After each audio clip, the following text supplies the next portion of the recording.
V9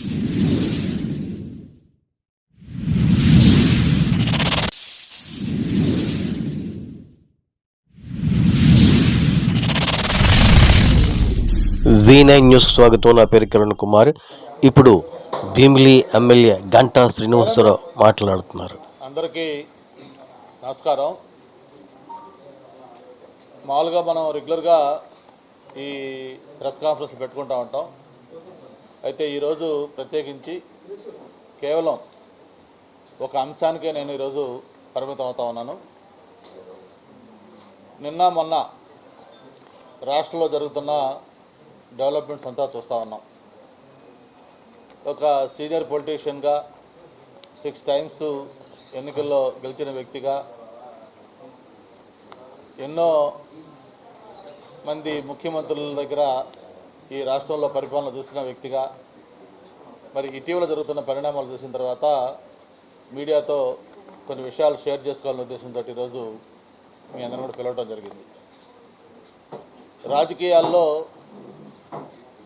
మనతో పాటు భవిష్యత్తు తరాలు కూడా ఈరోజు ఒక ఆందోళనలో పడే విధంగా రాష్ట్రంలో రాజకీయాలు తయారవుతూ ఉన్నాయి. చూస్తూ ఉన్నాం. నేను చంద్రబాబు నాయుడు గారు రాజకీయాలకు తెచ్చిన వ్యక్తిని. మొట్టమొదటిసారిగా 1999లో అనకాపల్లి ఎంపీ దగ్గర నుంచి ఈ 30 ఏళ్ళు కూడా సుదీర్ఘ ప్రయాణం చేసిన వ్యక్తిగా, ఎప్పుడు కూడా లేని ఒక కొత్త వైఖరి ఈరోజు రాజకీయాల్లోకి వచ్చింది. మనం చూస్తూ ఉన్నాం. మరి గతంలో రాజశేఖర రెడ్డి గారు ముఖ్యమంత్రిగా ఉన్న కూడా ఆయనైతే ఒక స్థాయి వరకు వెళ్ళాడు. అసెంబ్లీలో చంద్రబాబు నాయుడు గారిని నీ తల్లి కడుపులో ఎలా పుట్టావు అని నువ్వు ఆలోచించుకునే విధంగా మాట్లాడితే ఆ రోజు అది పెద్ద సెన్సేషన్ అయింది. అంటే డెమోక్రసీలో ప్రతి ఒక్కరు కూడా ఆ రోజు రాజశేఖర రెడ్డి గారి మాట్లాడిన మాటల్ని అందరూ ఖండించారు. అంటే చివరికి రాజశేఖర రెడ్డి గారు కూడా బహిరంగ క్షమాపణ చెప్పాడు ఆ విషయంలో. నేను మాట్లాడిన ఉద్దేశం అది కాదు, నేను అలా మాట్లాడకుండా ఉండాల్సింది, నేను అలా మాట్లాడింది అది ఆయన మనోభావాలు కానీ దెబ్బతింటే క్షమించని చెప్పి ఆయన బహిరంగ క్షమాపణ చెప్పడం కూడా జరిగింది. అంటే ఆ రోజులకి అది ఒక పెద్ద ఒక వింత పోకడ. మరి దాన్ని మించిపోయి ఈరోజు రాష్ట్రంలో వైఎస్ఆర్ పార్టీ ఆవిర్భావం, ఆ పార్టీ ఆవిర్భావం కూడా ఎలా జరిగిందో ఒకసారి మనం అందరూ ఆలోచించుకోవాల్సిన అవసరం ఉంది. ఆ పార్టీ పుట్టుక, ఆ పార్టీ ఎదిగిన తీరు, ఆ పార్టీ 5 ఏళ్ళు ముఖ్యమంత్రిగా జగన్మోహన్ రెడ్డి పనిచేసిన తీరు, ఆ తర్వాత ప్రజల చేతికారానికి గురయ్యి ఈరోజు 11 సీట్లకు పరిమితమయ్యి అసెంబ్లీలో కూడా అడుగు పెట్టలేక ముఖం చూపించలేక సిగ్గుపడుతున్న జగన్మోహన్ రెడ్డి అధ్యక్షుడిగా ఉన్న వైఎస్ఆర్ పార్టీ, ఆ పార్టీ నాయకుల యొక్క వైఖరి ఏంటి, వాళ్ళ ప్రవర్తన ఏంటి, ఇవన్నీ కూడా చూసిన తర్వాత సభ్య సమాజం సిగ్గుతో తల వంచుకునే విధంగా ఈరోజు ఆ నాయకుల యొక్క ప్రవర్తన ఉంటుంది. సరే, ఇది ఒక్కొక్కటి చూసుకుంటే మామూలుగా పెద్దలు సామెత చెప్తారు, ఆవు చేలో వేస్తే దూడ గట్టును వేస్తుందని చెప్పని.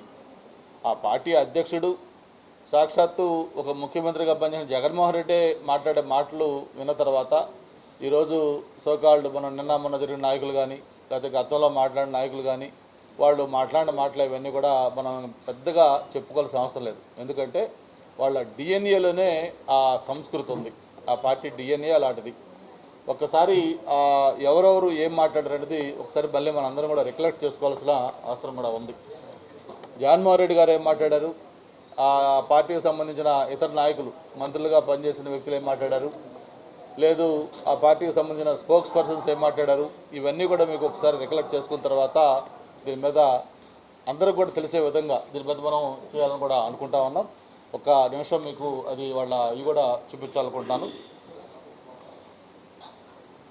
మీకు గుర్తుంది, ఇటీవల ఒక తెలుగుదేశం పార్టీకి సంబంధించిన నాయకులు జగన్మోహన్ రెడ్డి గారి యొక్క సతీమణి వైఎస్ భారతిరెడ్డి గారి గురించి ఒక అసభ్యకరమైన వ్యాఖ్య చేస్తే పార్టీ ఎలా రియాక్ట్ అయ్యిందో మీకు తెలుసు. అతన్ని పార్టీలో నుంచి ఆ వ్యాఖ్య చేసిన వ్యక్తిని సస్పెండ్ చేయడమే కాకుండా అతన్ని అరెస్ట్ చేసి జైలుకు పంపించిన చరిత్ర తెలుగుదేశం పార్టీది. వాళ్లే కాదు, ఎవరైనా నాయకులు కానీ లేకపోతే ఎవరైనా ఇతర పెద్దలు కానీ పార్టీకి సంబంధించిన వ్యక్తులు ఎవరైనా వేరే విధంగా అన్పార్లమెంటరీగా మాట్లాడితే చంద్రబాబు నాయుడు గారు ఎప్పుడు కూడా దాన్ని ఖండించడం, అటువంటి వ్యాఖ్యలు చేసిన వ్యక్తులను మందలించడం, వాళ్ళ మీద యాక్షన్ తీసుకోవడం కూడా మనం చూస్తూ ఉన్నాం.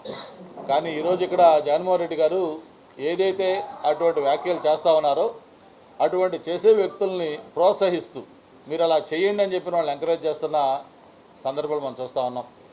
ఆ పార్టీకి ఈ పార్టీకి ఇదే తేడా అని చెప్పిన కూడా తెలియజేసుకుంటూ, మరి నిన్న మొన్న జరిగిన సంఘటనలు చివరికి కొంతమంది, నేను ఇప్పుడే లోపల టీవీలో చూస్తూ ఉన్నాను, కొంతమంది వ్యక్తులు మాట్లాడుతూ ఉన్నారు. దీన్ని చివరిగా సోషల్ యాంగిల్లో కూడా తీసుకొస్తూ ఉన్నారు. అంటే ఏదైనా ఒక తప్పు చేసిన వ్యక్తి, ఒక పర్టికులర్ క్యాస్ట్, ఒక ఎస్సీయో, ఒక బీసీయో, లేదా ఇంకొక ఓసీయో, లేకపోతే ఏదైనా ఒక వ్యక్తి ఉంటే చివరికి అది ఆ తప్పు చేసిన వ్యక్తి ఏ క్యాస్ట్ అయితే ఆ వర్గం మీద దాడిగా చిత్రించాలని కూడా ట్రై చేస్తూ ఉన్నారు. అతను చేసిన తప్పేంటి, అందులో ఏమున్నాయని చెప్పి ఆలోచించకుండా చివరికి అలాంటి దిగజారుడు రాజకీయాలు కూడా చేస్తున్న నేపథ్యం కూడా మనం గమనించాలని చెప్పి కూడా కోరుకుంటూ, ఒక్కసారి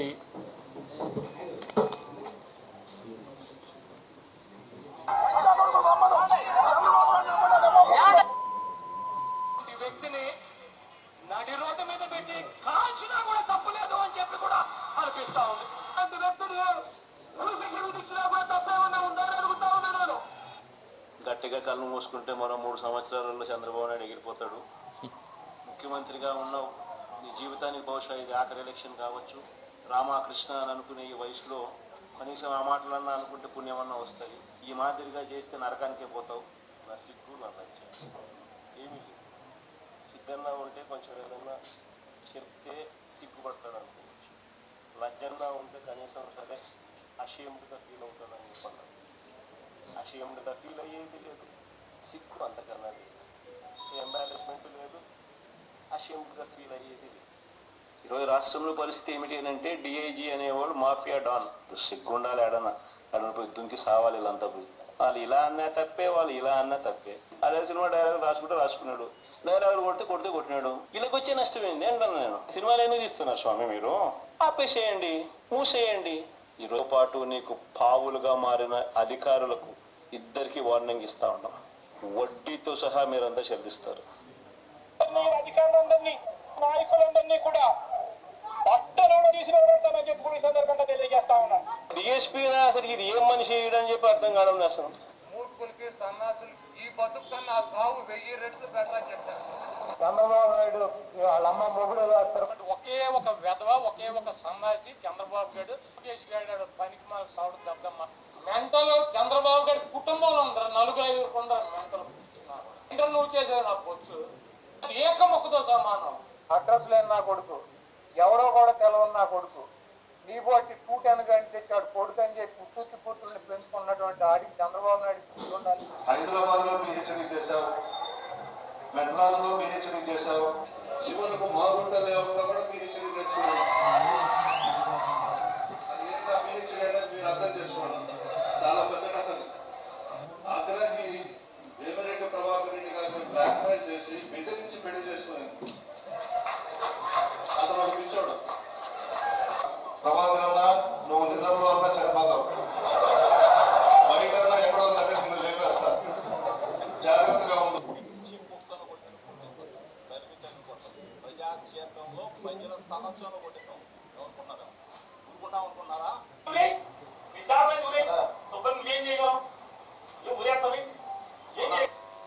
కారం పెట్టద్దా దేవుడు ఆడంగి రథములు. నువ్వు ఎంత పెద్ద నీచ్ కమీనో అందరికీ తెలుసు. గాడికి వచ్చినట్టు నా వెంట్రుకలు కూడా నువ్వు పీకలేవని నేను చెప్తున్నా. పనికి మాలిన వాడిలాగా నువ్వెవడరా, నువ్వెవడివి అని అడుగుతున్నా.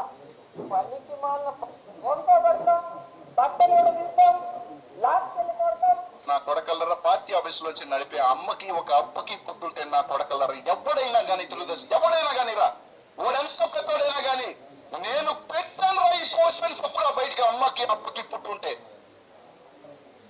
ఇది కొచ్చే నా కొడుకల్లాగా పోస్టులు పెట్టటాలు, ఇంట్లో ఆడవాళ్ళ మీద పెట్టటాలు. ఏం మొగోళ్ళరా మీరు? ఏం మొగోళ్ళు అంట మీరు? లంగత్వానికి పాల్పడలేదా?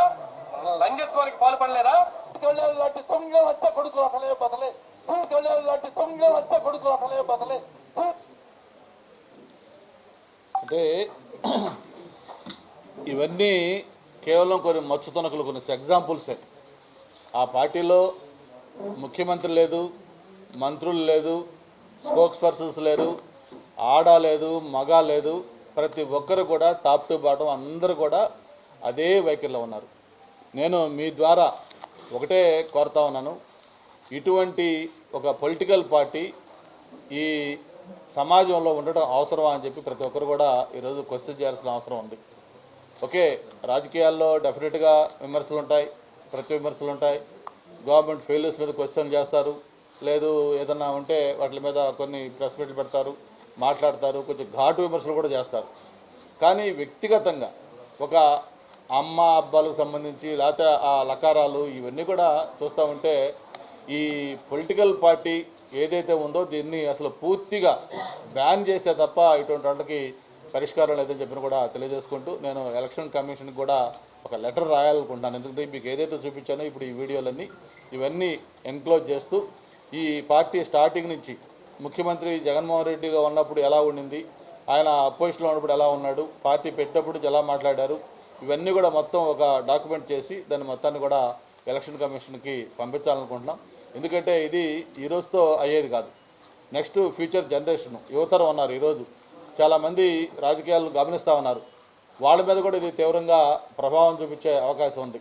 కాబట్టి మీ ద్వారా మళ్ళీ ఒకసారి అందరూ కూడా కోరుతా ఉన్నాను, సమాజంలో అందరూ కూడా దీన్ని సీరియస్గా తీసుకోవాలి. దాని మీద మళ్ళీ చివరికి ఒక దీన్ని తెచ్చి నిన్న మొన్న వీళ్ళ మీద దాడులు చేశారు, లేకపోతే ఇంకోటి చేశారని చెప్పిన కూడా వాళ్ళు మాట్లాడుతూ ఉన్నారు.